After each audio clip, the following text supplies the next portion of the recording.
If I was your best friend, I'd want you around me all the time. Can I be your best friend if you promise that you'll be mine? All right, you beautiful people. Here we are. Finally, right, finally. So you guys, thank you for being here. Thank you for rocking with us. Thanks for having us. This is you guys are our first guests on our show, Fiance, our podcast. We've known each other for many, many years, maybe going on 9 years actually. Wow, going on 9 years, and it's just been a blessing to have y'all in my life. Oh, we feel the same way. Yeah, we love you guys. We love you. For sure. Thank you for being on our podcast. So, you guys, this is Laurie Furguson and Matt Furguson. They're famous in their own rights in so many different ways. They're amazing. They're blessed. They're our mentors individually and maritally. We did our premarital counseling with them. They helped us identify things that we would have challenge with during our marriage, which the things that those things played out, Sorry. Yes, but we've been working through that, and so we're happy that y'all are here. Thank you for being here. Thank you. You're welcome. So how you feeling? Great. Yeah, very comfortable. I mean, we're in bed, so I love it. Is it weird being on cam, like doing an interview like this, or? Hopefully the camera will go away and it's just another conversation with you guys. Yeah. For sure. All right, cool. So, sorry, you guys. All right. So, our first question, I guess, would be, how long have you guys been married? It'll be 25 years next May. Wow. So we are veterans. Yeah. So, I always ask people offer it, what's one nugget that you would give a married couple? Just a random nugget, just a quick off the top. We're going to get into details, but just off the top. One nugget. You got a nugget? Yeah. Just listen to each other. What does that look like? That looks like intentionally looking at it. Stop whatever you're doing. Look at each other in the eye, and it shows each other that you care, that you can stop and take that moment to hear what the other person has to say. Yeah. Now, what about in terms of the thinking process during listening? What is that like? What is the thought that has to go into the mindset during listening to be sure that you're listening?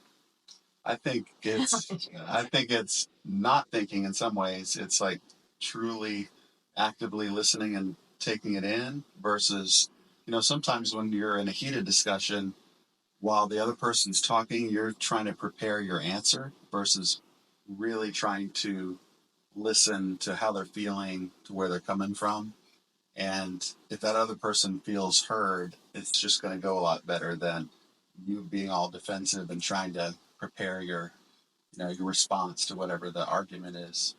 No, yeah, that's really good. So and even if there's not an argument. Yeah, even if there's not an argument, just really listening to what happened in their day and really listening to how they're feeling, because people can tell whether you're really actively listening or not, and they feel seen, they feel heard, they feel empathized with. And so it's just really important to just be in that moment of listening to that other person. Yeah, that's really good. And if on the other side, what about the other side? So what if you're the person that feels like you're not heard? How do you go about that? If that person is not really at that place to hear you yet, how do you go about responding to that? I think, tone of voice can be a lot. I mean, if you have the ability to take a breath, count to 10, and rather than react, just be able to say, I'm not sure you heard me, and I just really need to be heard in this moment. So, let me maybe say it another way, and kind of deliberate it with that tone versus immediately going to, the point of getting upset. I think that can really help. Another thing that we've practiced through the years is repeating what we heard the other person say. Oh, that's good. So then you can say, yeah, that's exactly, or, well, that's not really what I'm trying to say. So when the other person repeats it back, then you can validate if you were heard or not. That's really good. And as far as the mentality when not being heard, because obviously it's easy to be frustrated. I mean, you felt like I never heard you. for sure.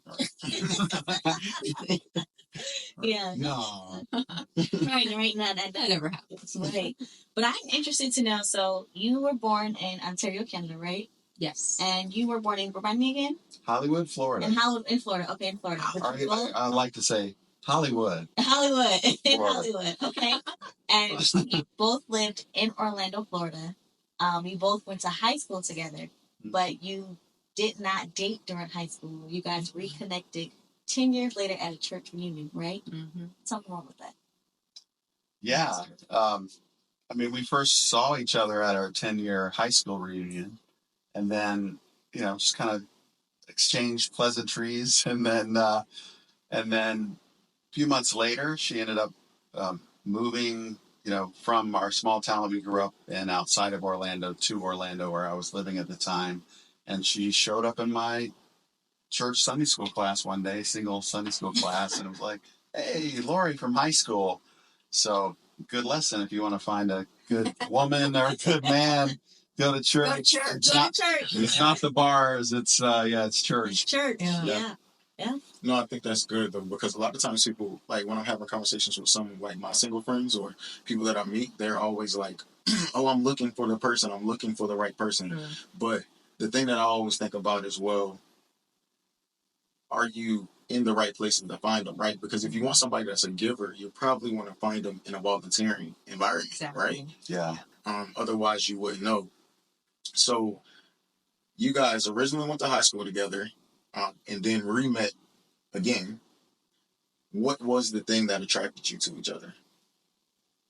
Well, just to clarify, in high school, I don't think we said one word to each other.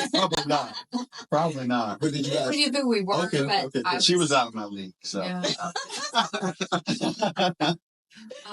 I was shy, and I don't know. The funny thing was, like, I played on the football team. She was a cheerleader. You would think we would run in the same circle. It wasn't that big a school. Like, maybe we had 1,000, probably less students. So I knew who she was. I knew her family well, like her aunts and uncles and cousins went to my church. And so I knew who Laurie Burkike was. But, we just ran in slightly different circles and just didn't know each other. Yeah.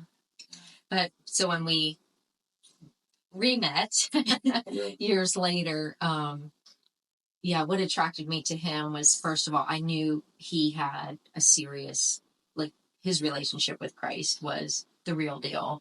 And I could see the integrity in him. Like, it just was something that so many relationships before, it was a counterfeit. It was just words that said, "Oh yeah, I love Jesus. Oh yeah, I'm a good person," and did not end up being the case in those relationships. So that's what attracted me the most, was his heart.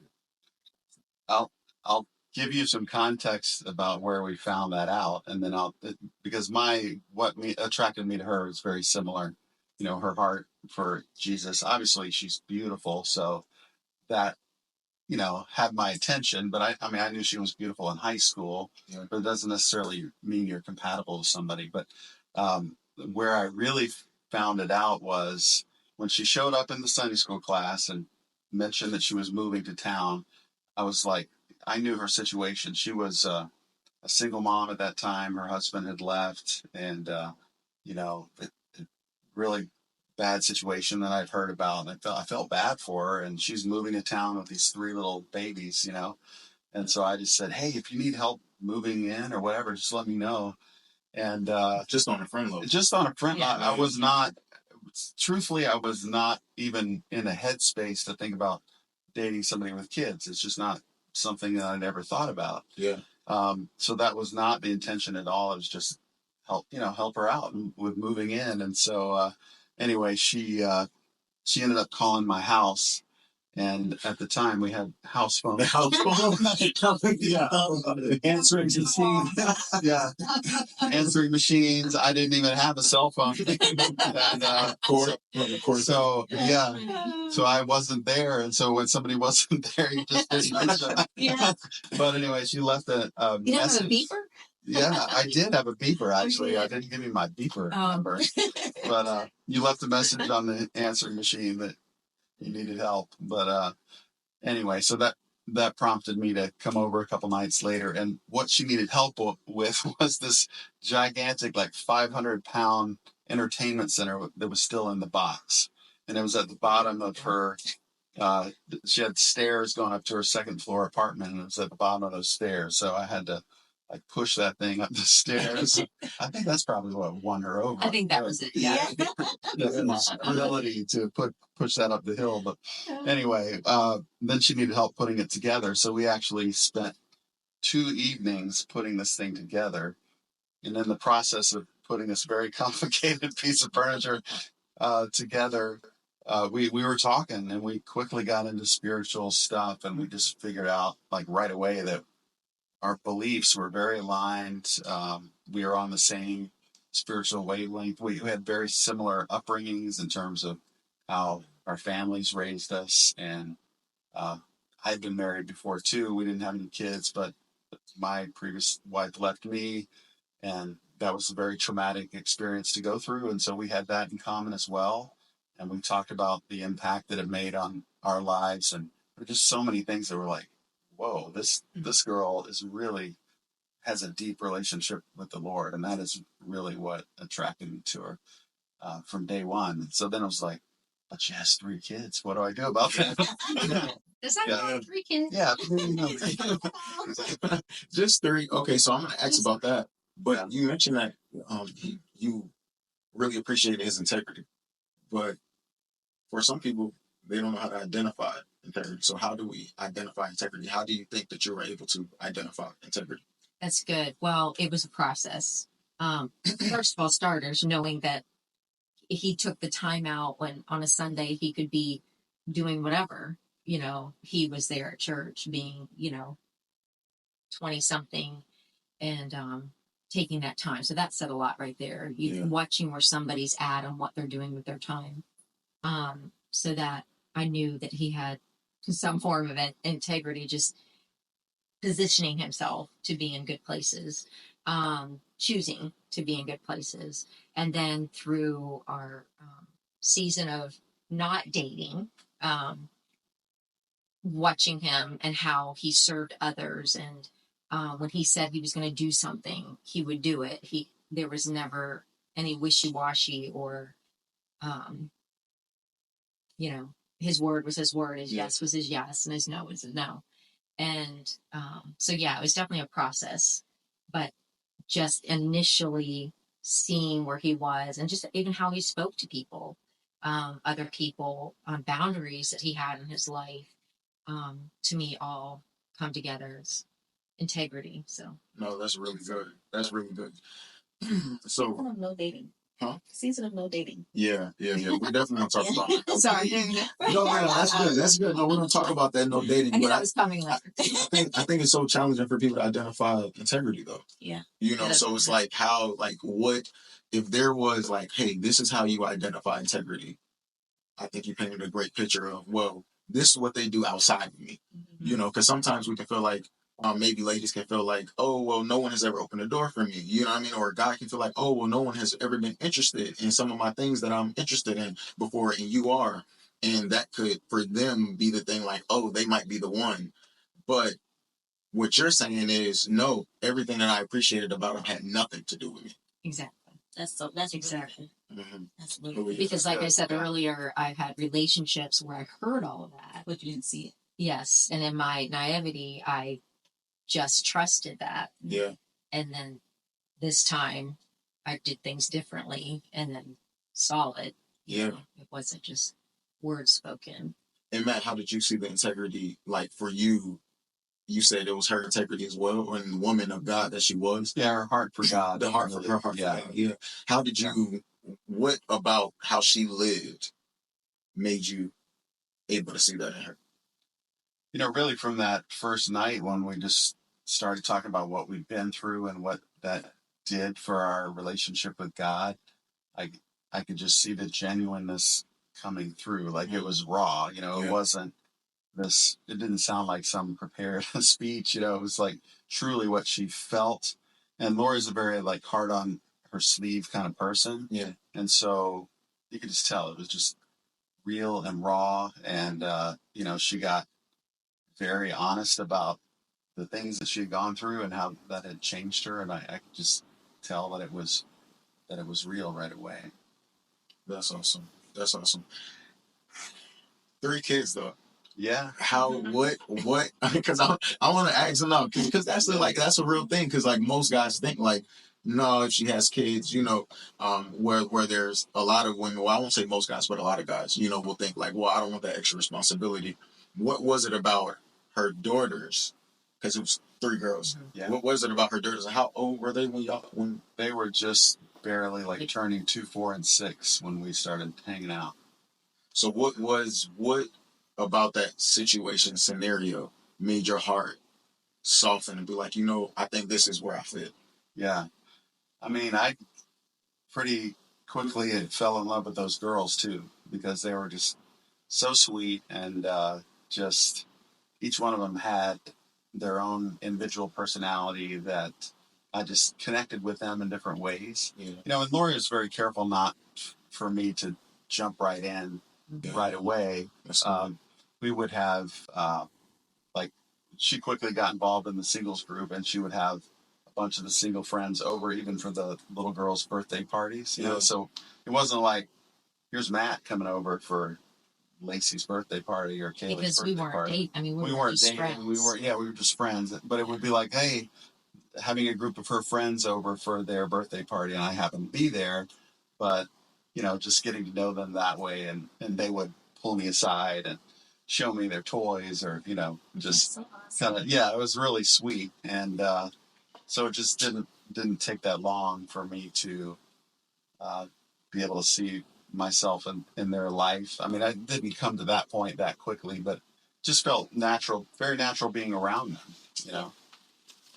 And at what point did you feel that it was it was okay to like introduce Matt to them individually, like without a group being around?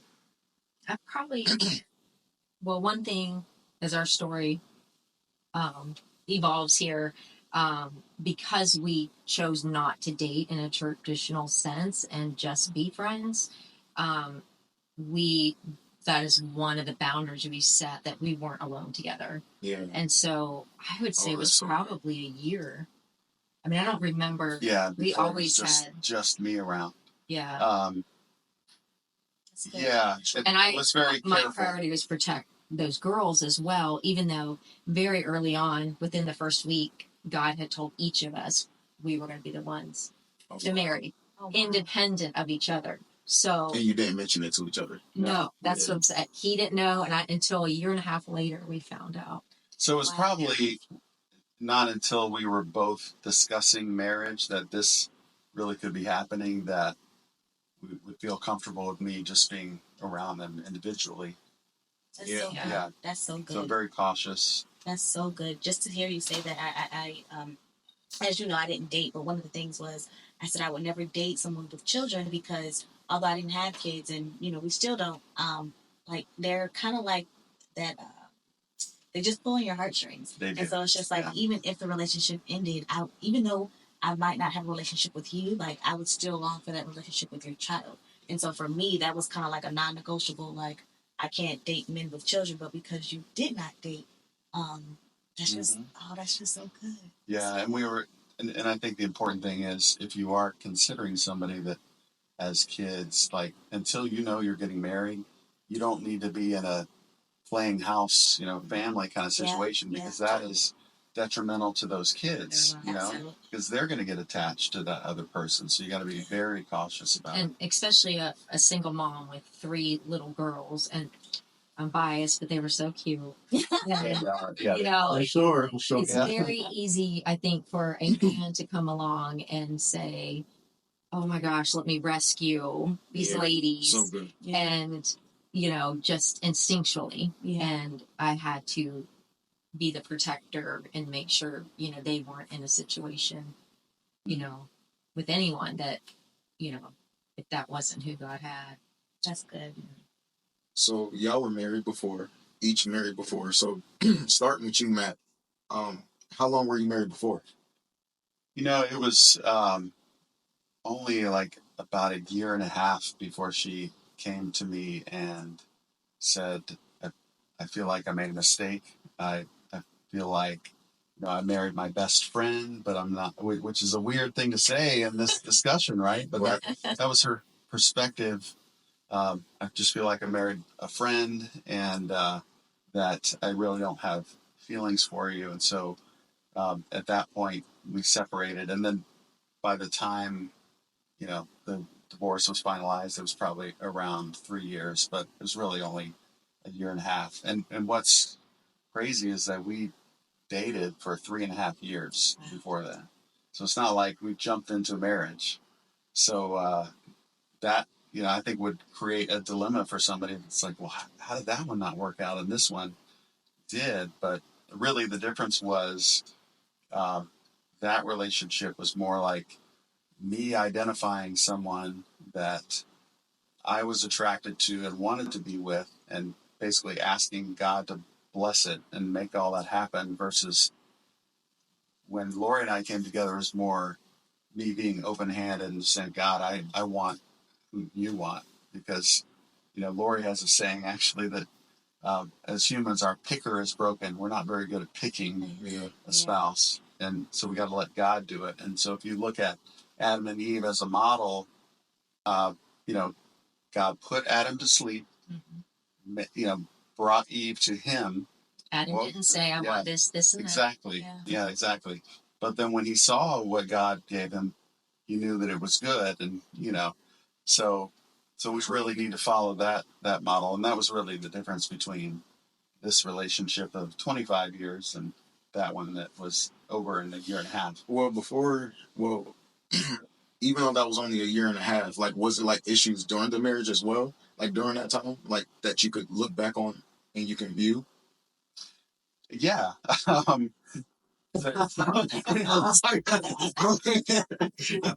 I'll say yes. I'll say yes and no. I mean, everything was rosy. It was like, we're just. In one way, no, because it was a shock. Like I didn't think we were there when she came to me. It was more like when we got married, she moved kind of like straight from her parents' house to a whole other state that we were living in. Yeah. And she began to kind of go into a depression. Job situation wasn't exactly what she was looking for. And, so I thought the depression was more over that kind of stuff. Yeah. And then suddenly it was about the marriage, and that was a shock. But I knew she was like deeply sad, and that was impacting our relationship. And so it was a yes and no, in that I was surprised that, oh, I'm the problem. Our relationship is the problem. Yeah, yeah. I thought it was, missing your parents and being in a different place and feeling depression and the job, and, all that kind of stuff. But it's all interconnected and it's all related. So I think something dope that you said basically that marriage was more so about asking God to bless your then preference. Yeah. Versus, praying and waiting just to receive whatever he has purpose for you. So before you got to that point of that realization, when you did get that news, was it like crushing to you because you were, desiring for God to bless your preference? Yeah, absolutely. It was crushing. And I also, I want to back up and take some ownership, because for her to be in that deep place of depression and for me not to know there was anything wrong with the marriage, that's a problem. Like I wasn't doing a good job of communicating and really trying to listen to her, For sure. So I take some ownership myself, even though I don't believe in divorce. I think divorce, it should not be an option. Right. The moment we make it an option is when there's an out for somebody. So I was committed to making the marriage work, but I should have done a better job of really pulling out of her what she's truly feeling, and being a better communicator than I was. For sure. So how long until you guys met each other after your divorce? Gosh, that was like was like 5 years or more. Yeah. 5 years. Yeah, at least 5 years. And I'm sure throughout that time you grew a lot as well. I did, yeah. What's and one thing I will say during that time period is I was living in North Carolina here, and North Carolina actually has a law that you have to wait a year before a divorce can be finalized. You have to be separated a year. Yeah. So that's part of the reason why it didn't happen quicker than 3 years. And during that time, I committed that I am married. I kept my wedding ring on. I didn't date anyone. I was just committed that, hey, God can redeem this relationship up until the last minute. He's the God of resurrection. And so I was committed that until those papers are final, that I'm still married. And so what that year did was it gave me time to heal and just get one-on-one with God and work on our relationship, and for me to become a better man. And that was just a great time of healing. So I would encourage someone, even if they don't live in a state where it's required, to like take a year before you start dating again after something like that. I was just determined to honor our bond of marriage and our commitment to marriage, and not date. Integrity. Yeah, that's really good. And Laurie, you were also married as well. Mm-hmm. So how long were you married? 7 years. 7 years. Wait, and Matt, what age did you get married? I was 22. 22. Yeah. And Laurie, what age were you married? I was 19, a month before my 20th birthday. 19. Wow. Okay, so what made you feel like you were ready to get married at that time? Well, first of all, you have to back up, how many years ago, where society has definitely changed on their view. Yeah. So the generation before me, they were all getting married 16, 17, 18. That was, nothing. More. Yeah. And then my generation was definitely early 20s. You would get married right out of college or that. But I knew from a young age, my desire, I wanted to be married and I wanted to have children. I knew. And, but I also love to go and do and travel. Explore. And so, yes. And so, I went and traveled a few countries, moved to another state. Just had a good old time. By the time I was, 19, so I had done a lot back then, before cell phones, before FaceTime. Yeah, modeling. Yeah. So Laurie was a professional model, okay, supermodel. All right. I was trying to leave that out. You did not let me. Sorry.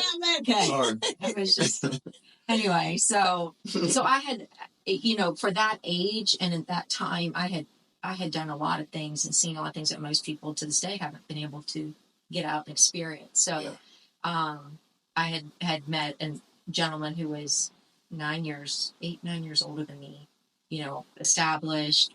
I thought I was mature for my age. Don't we?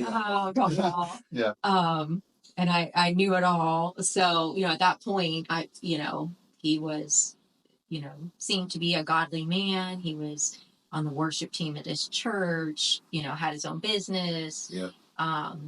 Just, so I just, that makes sense. He loves Jesus and, No, that's really good. So that's good. I felt like I was ready. Because he was established.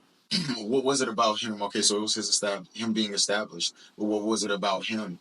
Did you really feel that he was the one, or was it more so about how society was at that time? No, because at that time you don't realize how society is. Right. I don't think that's so good. We thought through things or overthought through things, however you want to look at in this season, in these years, but you just kind of did things. We didn't have all the information and the internet and things, just so insight. Much, and insight being, directed to us. So, I just, from my beliefs, it was like, oh, wow, he's real. He can quote the Bible backwards and forwards. He goes to church every Sunday. He, loves God. So that was attractive to me. It wasn't somebody still trying to find themselves, and, it just seemed, Right. I'll keep using that word. Yeah. Same. Yeah.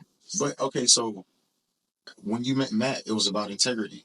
You was able to identify that in him. And then obviously many years earlier when you were younger, you couldn't identify that so well. So what was it? I will say I did see that as well. My situation's a little bit different. He did. It seemed like he had integrity as well, as far as he was always helping other people, Right. and little old ladies, other women, families, there for them, serving them. So again, he was doing for others. However, sometimes if people are putting on a front, and they're good at it, it's hard to, and at 19, 20 years old, to see through some of that. Because you want to see the good people, no matter what. Absolutely. And the difference between then and when I met Matt was, again, what Matt was talking about, I let God do it this time. So it wasn't me going, okay, that's good. Yeah. Okay. And he loves God. It was everything. Yeah. But it seemed real, That's the difference. so- Is really like us being in a place of surrender, so that we can then hear from God. Because my previous spouse was also somebody who was very involved in church, and I believe she's saved. She had a relationship with Christ, that she was very involved. Like, I was involved in fellowship of Christian athletes in college, and she was too. So it was all those outer signs.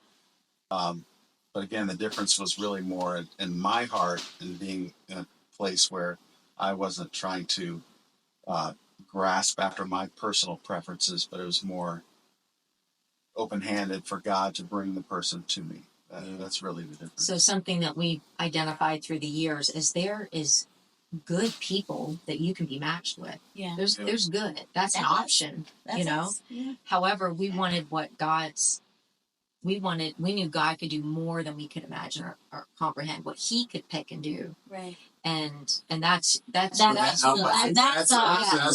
you're right. No, that's not you. No, you're right. That's not us. And you can have good.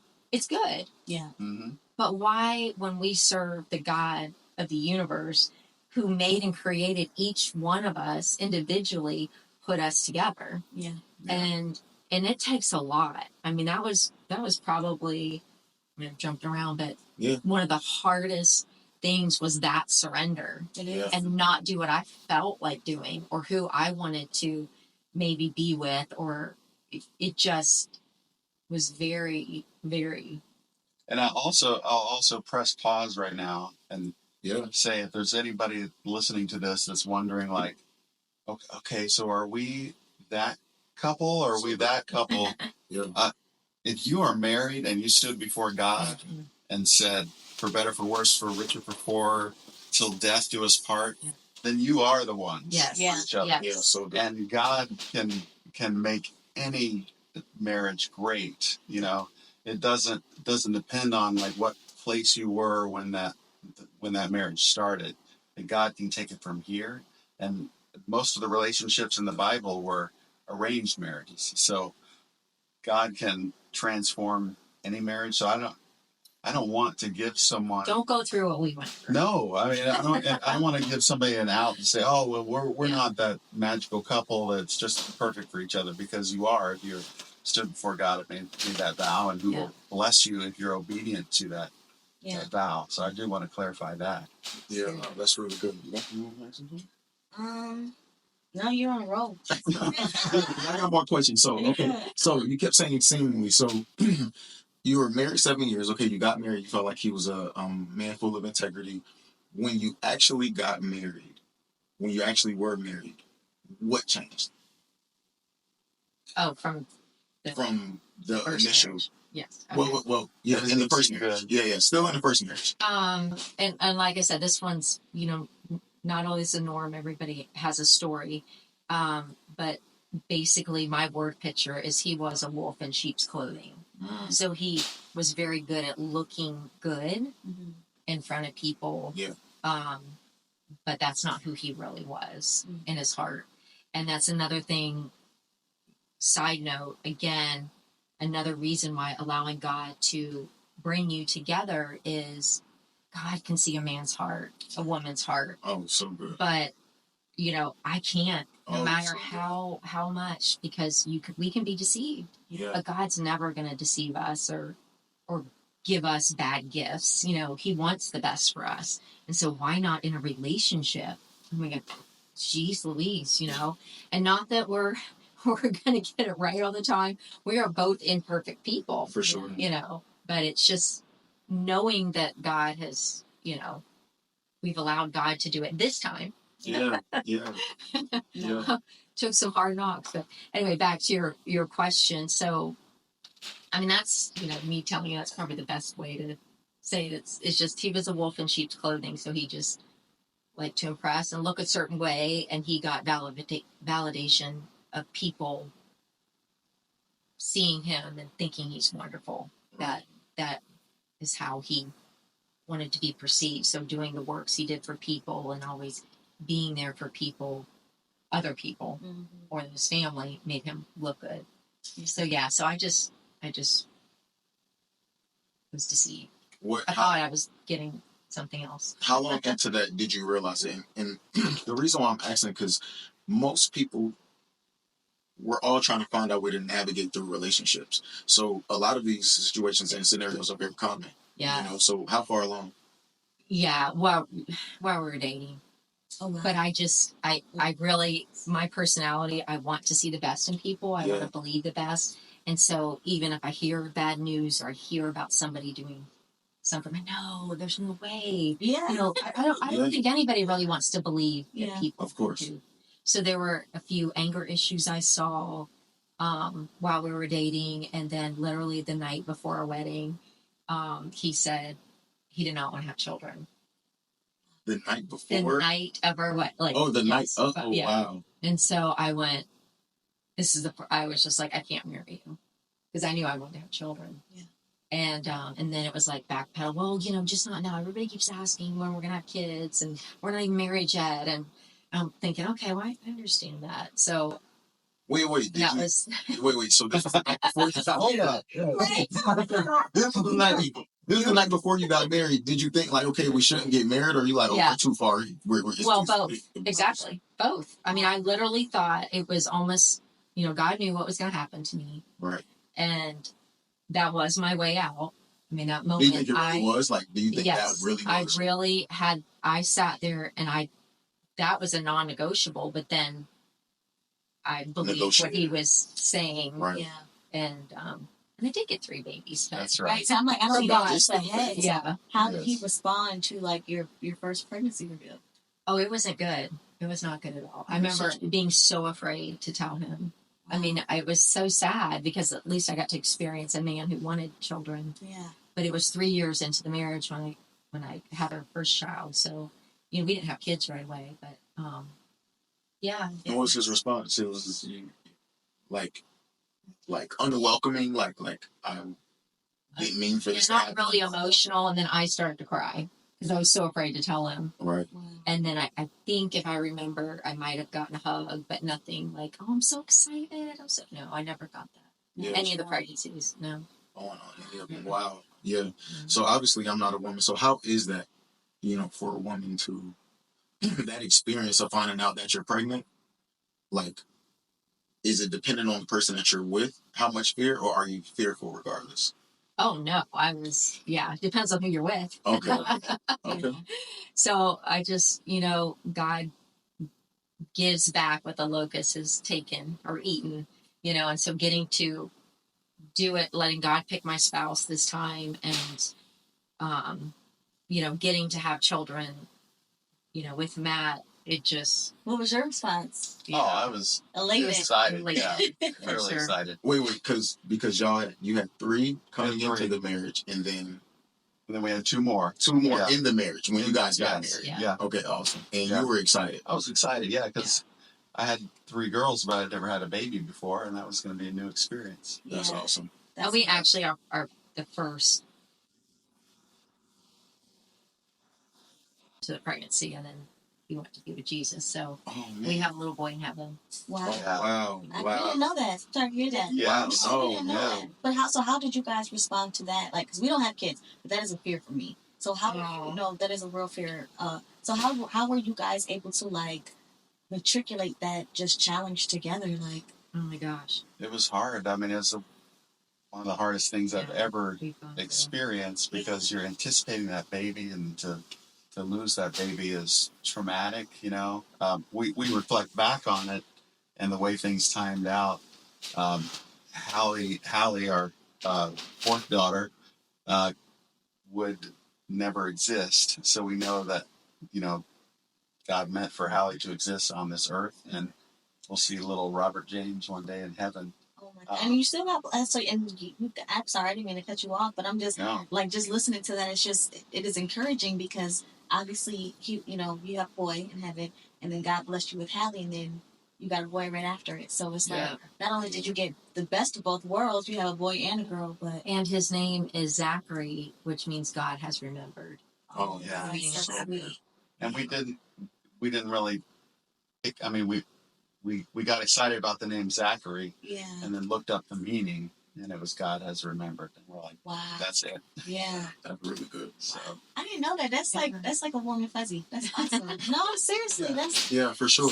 So that was a big deal, hearing that the night before. And then on our honeymoon, it was all about himself, and he had his own hobbies and fishing and saxophone playing to do on our honeymoon. And I was just, I that's when I like knew I had made a mistake. I mean, I knew, but that just was very kept in my heart, and then kind of So you forgotten didn't about. share it with others. No, because I was married. Yeah. And I committed till death do us part. And so that's basically, I kind of felt like I was on my own. I didn't have really a marriage. However, our small town looked up to us, put us up on a pedestal because he led worship, or he played in the worship band. And, I was teaching, but our marriage was just, very lonely, very, not one. Like, So in terms of but can I say something? Yeah. I would not trade it. And I could honestly say this to this day, because first of all, I wouldn't have those 3 babies. Yeah. And, love those girls.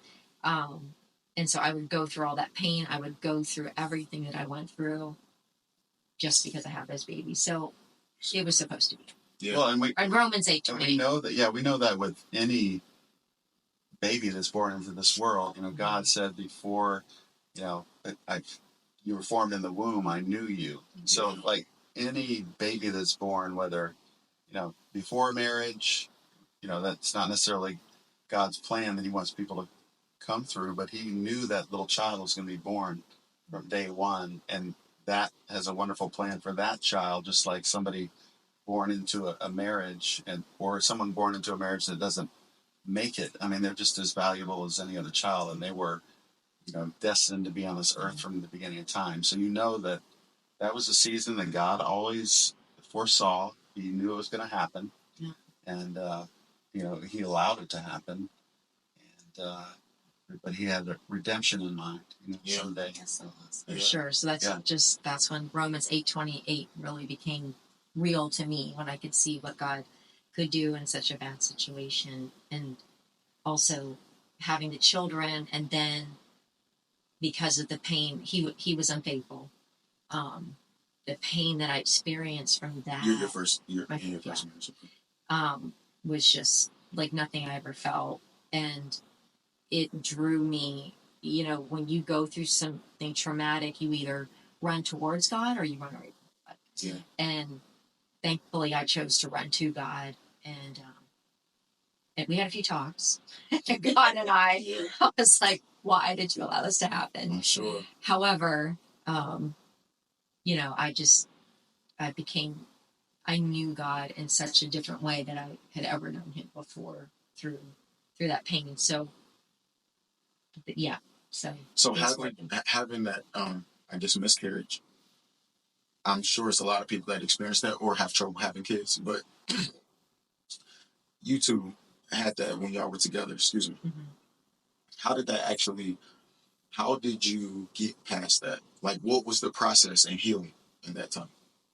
I mean, it was a bonding experience between us to go through the pain together. I remember I was going to say, take us in that moment. Yeah, I remember being in that. It was happened at home, and I knew I was far along in the pregnancy. It hurt the heartbeat. I was sick. You know, everything was supposed to be fine, and here I was like 4 months along, and so I knew instinctually that the baby was fully formed, and you would know the sex and everything, and so when the EMTs got to the house, they he said, "Do you want to see?" And I was like, had to make a decision. Like, I don't want that image. I'm very visual, and I just didn't want the image. How did you know? Well, and then I said, but I want to know the sex. So when he took the baby, he said, "Oh, you're not going to be able to tell." And he walked off. I'm thinking, I was very stern. I can just remember this moment saying, "I want to know what it is." Right. And then when I came out of the room, he said it was a boy, and I was just like, oh. And then my sister just found out she was pregnant with a little boy, so we were going to have boys together. But wait, how did you? What was the moment of finding out that you were the paramedic? You had the miscarriage. Oh, when they came. Yeah. So what was it? Pain or something beforehand, or like what? Why did they come? Yeah. Oh, yeah. It was. Did my I started bleeding or water break or something like that? Yeah, I think my water broke. Okay. Or something like that. Something like that. Yeah. Was okay. Were y'all cramping? And y'all were home together? We were at home. It was we had Thanksgiving. A family full of people for Thanksgiving. Wow, it was on Thanksgiving? Yeah, we had a house full of family for Thanksgiving, yeah. Wow. Oh my gosh. It was crazy. I know that experience. There were some traumatized cousins, but I think they went on to have like a bunch of children. A bunch of kids. That's not good enough. How to react to it. Their eyes. Oh, wow. For sure. But yeah, but I remember being in the hospital or going to the hospital together, and just the depth of our sobbing together. And I remember personally just feeling so bonded. Yeah. Just we were just so bonded through that pain. It was, and having faith and knowing where a soul goes when a little baby dies. I mean, you have to look at that situation and realize that child's never going to have to suffer, never going to have to live through this world is great and this world is hard, right? And never will have to live through any of that difficult period, and we're going to get to see this child in heaven forever someday. So without that hope, I don't know how you get through it, but that was a huge help. And then to have a baby, like in the next couple of months, we were able to get pregnant, and when that baby came, little Hallie, we realized, timing wise, she couldn't exist if he had been born and had gone through the full pregnancy. So you're like, okay, God, I guess this was your plan for her to be here. Yeah. So going through it, were you looking for God's purpose or reasoning behind this, or was it just, I'm bawling, crying right now, that's all I can focus on, like, is the pain? For me, the first, but definitely the pain was so raw and real, and and I think we were talking about this the other day. Until you go through something, you can just feel bad for somebody, but if you go through something that somebody else has gone through, you can feel what they're going through. Mm-hmm. So going through a miscarriage now, when I hear somebody else going through it, you're like, oh, I can feel that compared to, oh, I'm so sorry for what you're going through. You feel it. That's so good. Yeah. All I hear is just listening to you guys, like pain is kind of like a bridge, if you will. It allows you to meet somebody where they are, but not trauma bonding, not trauma bonding, but the right kind of pain will literally serve as a bridge between you and the other person experiencing it or to you and God. Yes. Yes. Yes. Yeah. Yeah. Both. Scripture Both. says both. Yeah. I mean, it says that when we go through trials, we can then identify with others when they go through the same trial. So Yeah. that always is the purpose of when we go through tough times. And then it also always brings us closer to God, which is amazing. And then, you all, God said, there will be trouble in this world. Yeah. But take heart, I have overcome the world. So you have to understand this balance that we live in a world that is fallen and is imperfect because of the fall of man, and stuff is going to happen, but it's just, there's bad stuff that happens, So it's something we have to realize, but we know that God will take it and work it to good, no matter what it is. Yeah. So this is what we say That's really in good. our marriage is we do the hard things well. I mean, Yeah, that's true. please Lord. It's please easy Lord, for this don't hard thing send no us more. hard things. It's However, the easy things to trip us up. It's the little things. It's the Yeah. little things that we can go down on. Yeah. But the big things, Yeah. it's like it's our superpower. We just Yeah, that's connect true. and we'll just do what it takes to get through it. And we are very good at being one on the big things. Yes. That's good. Little things, we're still working on. After y'all got married, after you were divorced, and you went through that, what was the actual, when you actually decided to get to the point of divorce, what did that look like in your first marriage? What was the thing that was like, all right, it's time to separate? How did that play out? Making it a very short story, I had made a decision in the beginning of my marriage that, to me, that would be the worst thing for me that I could ever experience in my life is having an unfaithful spouse. And then the worst thing I could imagine happened. And so I immediately thought there's no way I could be married to somebody. I would leave. I would, not be there. And immediately God showed me very quickly, even though I did have a valuable reason to leave the marriage and God was okay with that, didn't mean that's what he wanted for me. Yeah. So. And I knew, because I made that commitment for better, for worse, until death do us part, that I chose to stay, that I was going to work on that marriage. Unfortunately, it takes two people. Yeah. So I had the choice made for me. I did not choose to get a divorce. I was not getting a divorce, so that was a choice he made. Yeah. And how did, when that choice was finally made, was it relief? Or was it hurt? Or was it both? Or? Yeah, all of it, because like I said, I mean, I could see what God could do with that marriage. Yeah. How God could heal. God can do anything. So Yeah. I was ready. Yeah. But that other person was not. So it was sad. It was hard. I definitely, in my time, he did leave the house a little bit later, a few months later. But I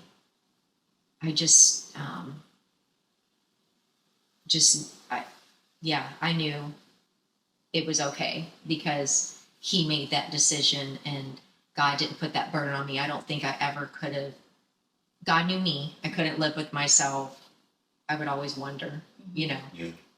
what if it could have worked out, but I made that decision, and especially when there's children involved. For sure. Yeah.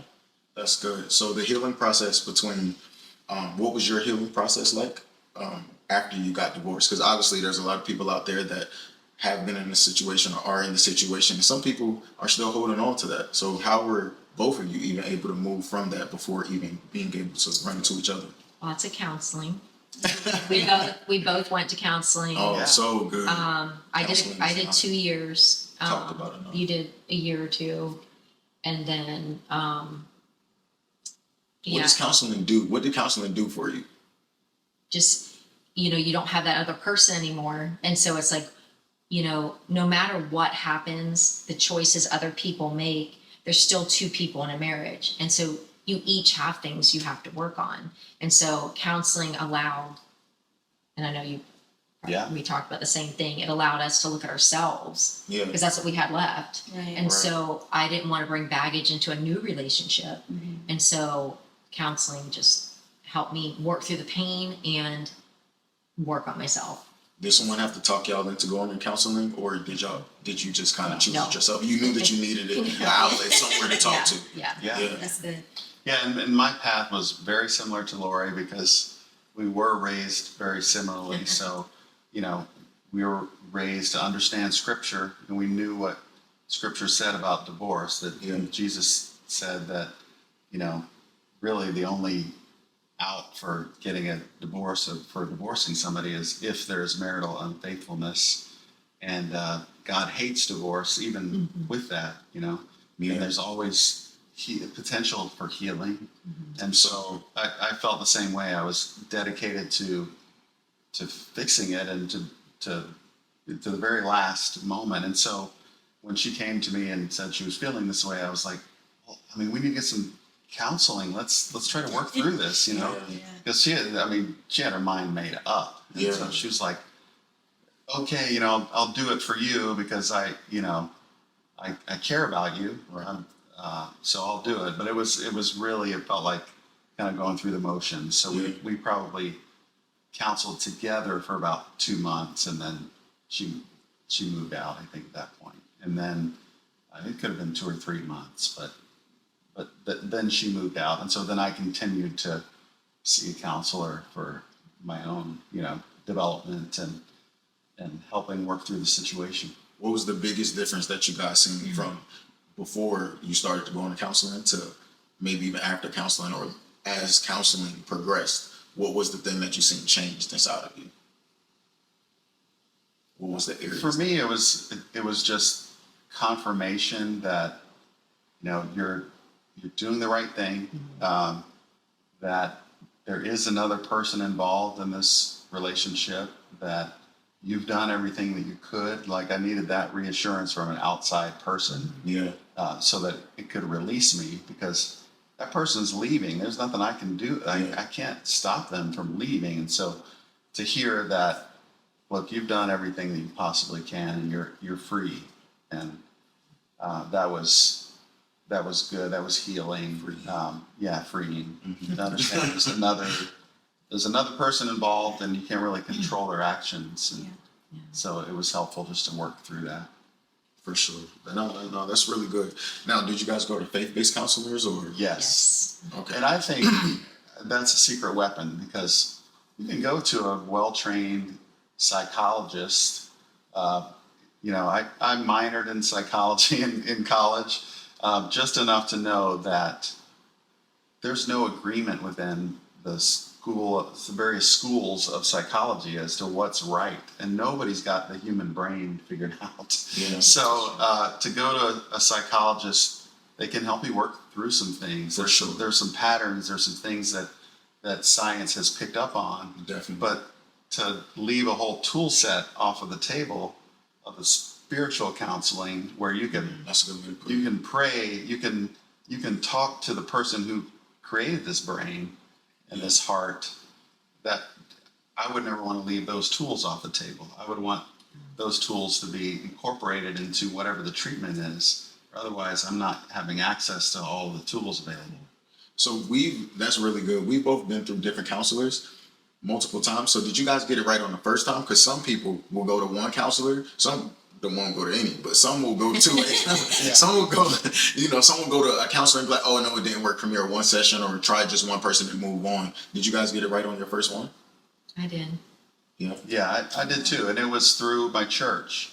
Yeah. And I wasn't flippant about it. Like, I wanted to get it right the first time. Right. You know, so I really did my research. I prayed about it. Oh, that's good. Yeah, and I just, again, I was in a new season of my life where everything was ripped away from me, and I had to be totally dependent on God. Yeah. And I was like, I can't do this without you. Yeah. And so he became the driver. Yeah. I never realized I was driving the whole time. And I said, okay, I'm moving over. Yeah. You get in the driver's seat. Yeah. No, that's really good. And you met Matt how long after your last marriage? It's at least a year. year or so. Yeah. Yeah. That's really good. And what made you call him when you asked him for his help? Like, what made you call him? My dad. Oh, It's all his fault. Yeah. Yeah. I just had my dad helping me move with the 3 girls to a 2nd-story apartment. And he was like, do you not know anybody that, can help us? And, any guys? And I'm like, this guy, Matt Furguson, I went to high school with, said if I needed help. He's like, call him. Oh, wow. And I'm, mind you, I was young when I got married, and this is, many, many years ago. Yeah. And I looked at my dad, and I'm like, I'm not allowed to call a boy. He said, call him. That's so good. You have my permission to call the boy. That's funny. So if you was not moving and if your dad did not tell you to call him, you all could very well not have had a 25-year marriage. It's possible. Possible. I mean, obviously God can use anything, but that's what he chose to use. Yeah. Yeah, that's pretty good. Thanks, Pops. Right? I was going to say that. Did you guys ever reflect on it like that? Like in that I don't think I'm part of it exactly that way, but Wow. that's pretty awesome. Yeah. Although on the other hand, I know that when God means for people to get together, they'll be together because actually our moms were. My mom knew her grandfather. She handled his insurance and got to know him that way. So when he passed away, she was at his funeral, and our moms were plotting to get Matt and Laurie together. And we But had it never friends. happened. Yeah, we had friends that were suggesting, "Hey, why don't you ask Laurie out?" And I'm Matt thinking, had went through a divorce, and you went through a divorce. yeah, But it never happened in our hometown, never even. yeah, And it took me moving to Orlando. God's like, I'm going to show off. yeah. God can do it. Speaking of Orlando, right? So tell us about these matching t-shirts. Oh man. Well, Mickey was my boss. I used to work for the mouse. Okay. It's so good. I spent a few years. Right? He was actually on my business card. Mickey was on my business card. So That's so dope. anyway, yeah, I was in advertising and marketing with Walt Disney World in Orlando, and so it actually made a great. I had some great perks. Yeah. When we were dating, to be able to, hey, why don't we go to France for Valentine's Day? And it was the Epcot version of France, but it was France. Yeah. And so we kind of dated around the world, so to speak, Walt Disney World. Yeah. So that was a fun time for sure. And we're still Disney fans, and we go there probably more times than we should. And we're those Disney adults that people talk about on Instagram. So we can't. But all the parents with little kids look at us more than they're like, what are you we doing? want to be like you today. I know. How are you good with that children? I love it. We're going to put them. For the moment, this guy has never been to Disney. So, Oh my We're gonna God. fix that. Yeah. they're gonna For fix sure. that. Yeah. They're gonna fix that. This is my thing. Why do you say this guy as if you went This you're like guy. 2 and you don't even remember? So technically, you ain't been. Yes, I have. I was between 8 to 10, and I know I don't remember, but I'll remember it with you guys. So that's okay. That's right. And I just need to know something. Will you do matching shirts? Yeah. Yes. Yeah. I want the ears. I want the I'm ears. sorry. All right. I want the Okay, we're good. ears. Yeah. I We're want gonna have the fun. experience. We're gonna have fun. Yeah. Well, Really See, I'm excited about this because one of my favorite things in the world is to take somebody that hasn't been before, because then I can see it through your eyes, and it's like I'm going there for the first time again. So, Yes. That's so dope. so Yes. yeah. We're Yeah. looking forward to it. Yeah, we are. Well, I know there's so much more that we want to ask them, but we want to honor their time. And I mean, of course, this won't be your last time. It's your first time. It's our first time. and we're so honored, guys. We said that we're taking it back to where it all started, the state of North Carolina, right here in Charlotte from the Fergusons. Yeah. We got to spend an entire month with them. So it has been phenomenal. We love you guys. So this is definitely part 1. Okay. Yeah. This is part 1. Okay, this is part 1. But just to even how we end this segment off is obviously it's called Friend and Fiance, and Jazz and I, we are starting this ministry, have started this ministry of what God has done in our life as far as us never dating, and me proposing to her out of a friendship. Now, you all were friends, and God kind of made you both known to each other that y'all were to be married. Can we just talk about really quick before we go the importance or the power that happened, that you guys went ultimately from friend to trying to date, and then God saying no, go back to friends, to being engaged and married. Yeah. Yeah. So we were, we had that experience. We became friends pretty quickly. And then we, started dating a little bit. I invited her. Traditional dating. Yeah, more traditional dating. But even then, we were taking it very slow. What we thought was slow. Right. So, just really taking it easy. And then Laurie went away on a little retreat to the beach, and God basically told her that I don't want you to date, and I don't want you to even kiss anyone until you're engaged or married, or, basically, of course, who the person is. And so, Laurie came back from this retreat and shared this with me after we started dating for a couple of months. I'm trying not to panic on the outside, even though the heart's beating a little bit. But I did also know that I believe she truly was listening to the Lord. And I'm like, well, if the Lord told you that, then that's what we need to follow. And I'll be your friend, Yeah. Yeah. Oh my God. Right. I know. It's integrity again. So when she first told you that, did you feel like, oh, maybe she's really not interested in me? Yeah. I mean, that was in the back of my mind. Like, is this friend zone or what? What's going on? Yeah. Zone.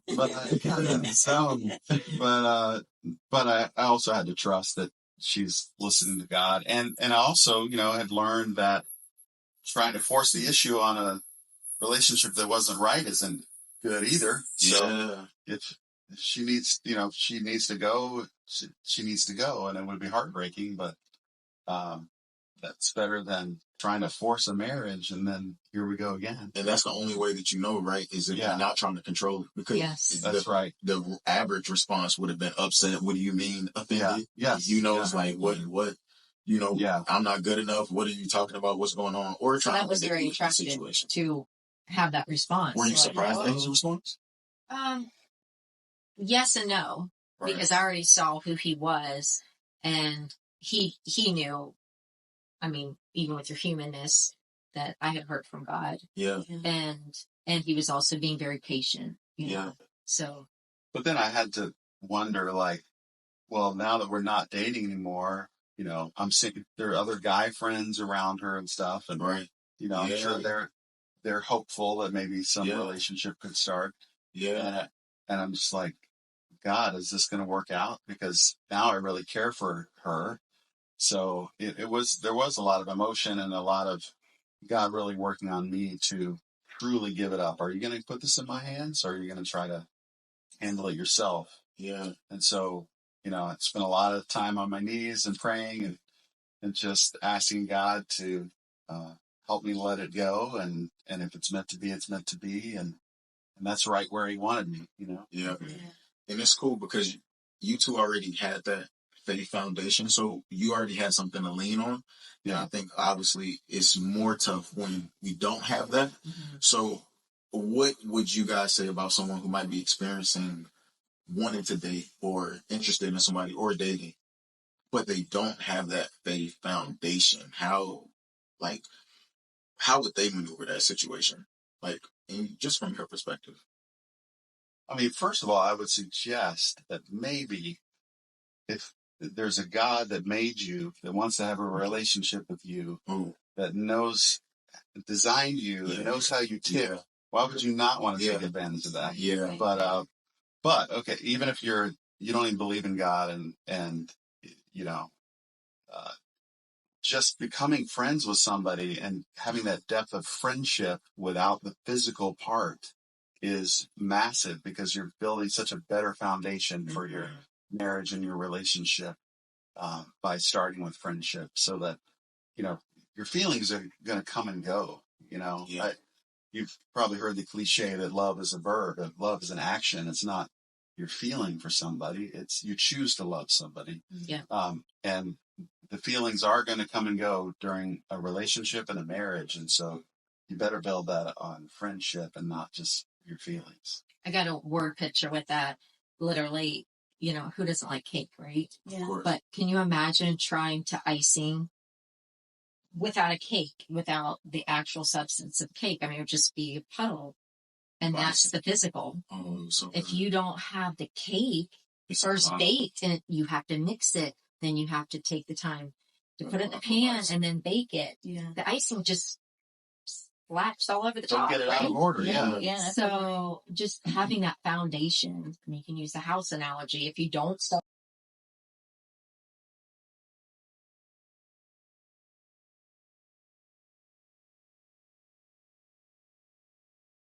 cool. Yeah. And then now we're starting dating. But what identify or describe the friend that you meet? I'm so glad you asked that.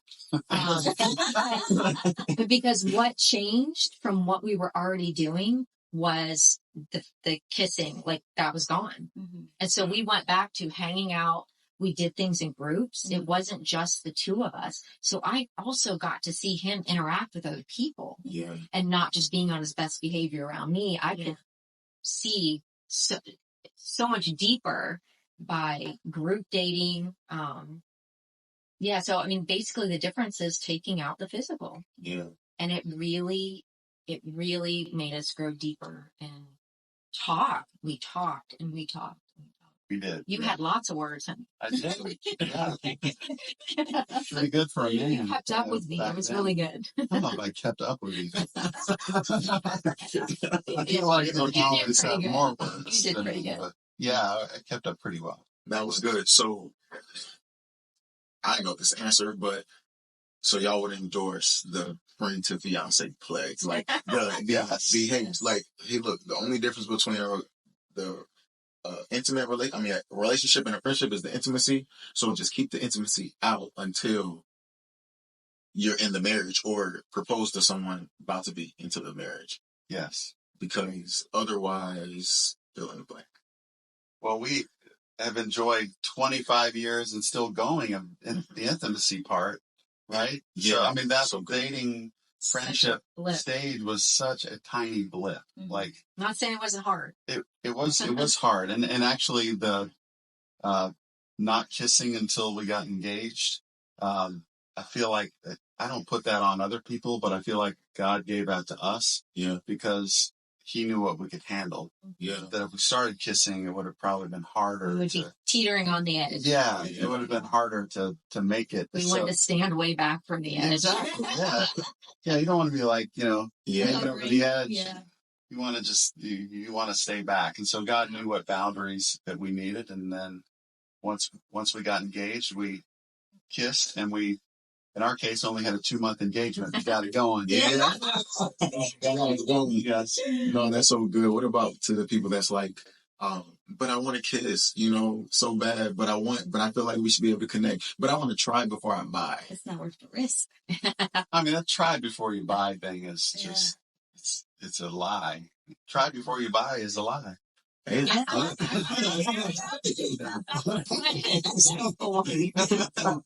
don't know about that, but anyway, it because half the fun is just getting to know each other and intimacy. And, if you don't get into it beforehand, then you've got a lifetime to figure it out. Yeah, and the intimacy. That's the fun of it. Yeah. You could just save the intimacy for later, because there's a lot of us that wouldn't even be in the relationships that we're in or wouldn't stay in them as long as we do if we didn't have that physical part. It is a bonding. Yeah. I mean, it is scientifically, whether you have a faith or not, this is just scientifically. Mhm. It bonds you together emotionally, starting with kissing. It's very intimate. Yeah. Then that kissing leads to the next step, and emotions, by definition, are irrational. Mhm. So you're going to be emotional about somebody. You're not going to rationally assess whether they are a good fit for you or not. Yeah. So you take that out of it, you can be a lot more rational about it and less attached. Yeah. And, it would be painful if you had to separate from a friend because you don't feel like they're best to have in your life. You're setting up boundaries, whatever, but not nearly as bad as like separating from somebody you've been intimate with. Yeah. So obviously to become a friend, you have to actually meet people, right? So a lot of people might choose like, oh, well, but I have a dating app, but I only have social media. How would people meet people? Like, where what's some scenarios of meeting good people? Well, I mean, we gave the church example. Finding a good church, not just any church. Yes, a good church. Good Bible teaching church. But then I also truly believe that if you're in a place where you're working on your relationship with God and you're focusing on that relationship between God and you, that He's going to bring that person in your path. Yeah. And it's not dependent on you going out and grasping for it. You know.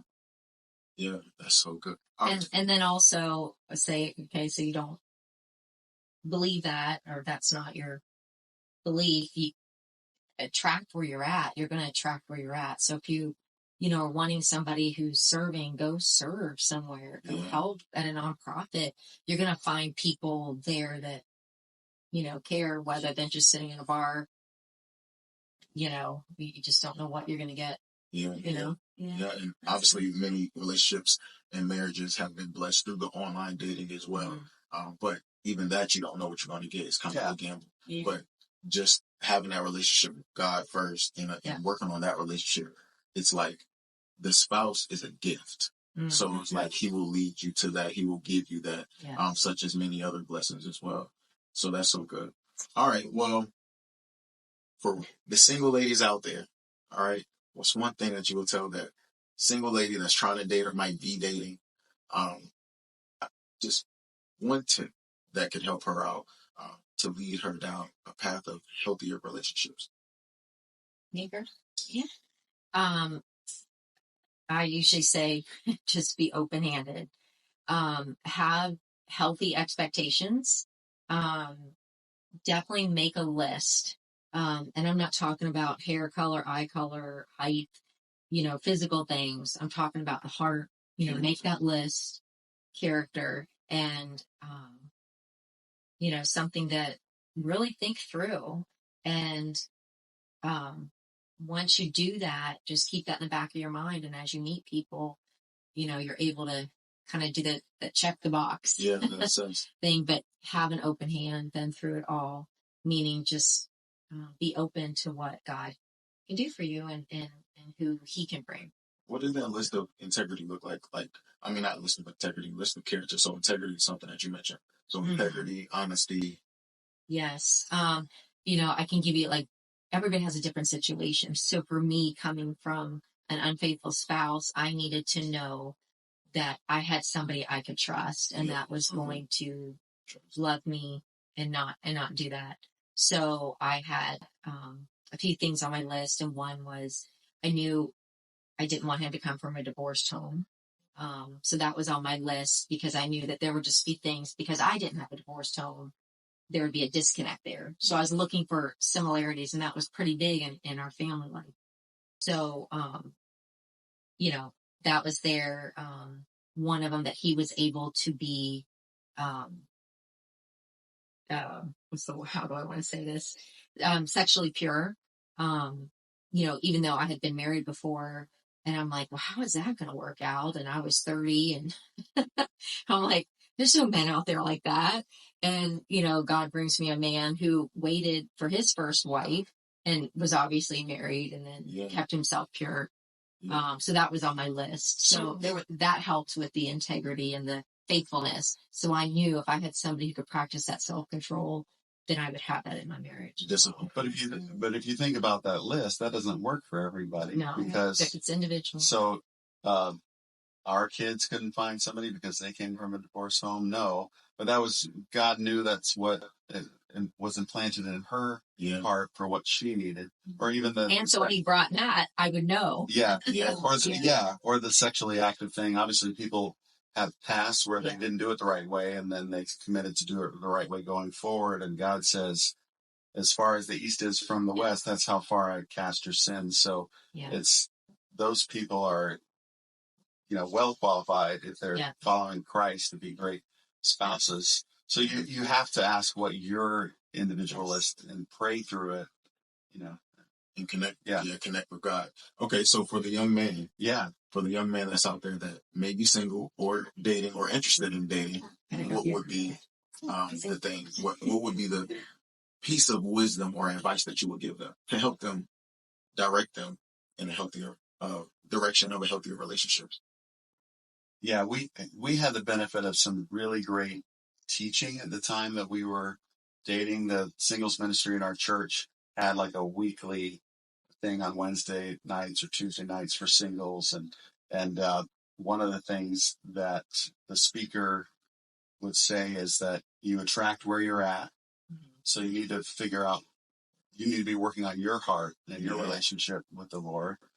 And then also, Laurie talked about the expectations. I remember he had a phrase that said, when you're single, expect everything. And then when you're married, expect nothing. So, no expectations in marriage, because if we're just all expecting that she's going to meet my every need, you're going to be disappointed. But when you're looking for a spouse, expect everything, because it's going to get harder when you get married. So it shouldn't be that hard when you're dating or in that friendship stage. So, keep your expectations high, including that list that Laurie talked about. So yeah, those two things. Yeah, that's really good. Milo, what about you? There's one tip that you can give a woman out there. You just never have to guess the character of a friend. Because they'll show you. Yeah, you never have to guess the character of a friend that you choose. Yeah. That's good. Yeah, that's really good. You stay friends with them long enough, you'll be able to see who they are. Yeah. Yeah, that's really good. And I guess mine would be for the males.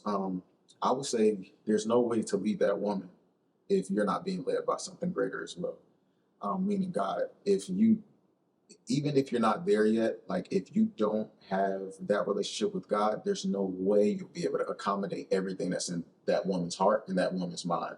Because there's so many different things that you just can't even comprehend with your own thoughts and with your own feelings and with your own intelligence, no matter how much information you get, no matter how much you learn. There's just so many things that only that relationship with God will be able to whisper or identify or help you realize about her. So that's what I would say for the guys. You can't expect someone to follow you unless you're a great follower. And the only thing that can help you really love that woman to the highest capacity and lead her to purpose is the one that gave her purpose and you purpose. And that's the Lord. So that's what I would say. Yep. I appreciate you guys so much for being here. We love you guys. And this is just part one. Okay, part two, we're going to get into their marriage and more things of the blessings and the ups and downs that you guys learned then. But thank you for this time spent with us. We Thank appreciate you. you. Thanks, guys. That was fun, y'all. We're out.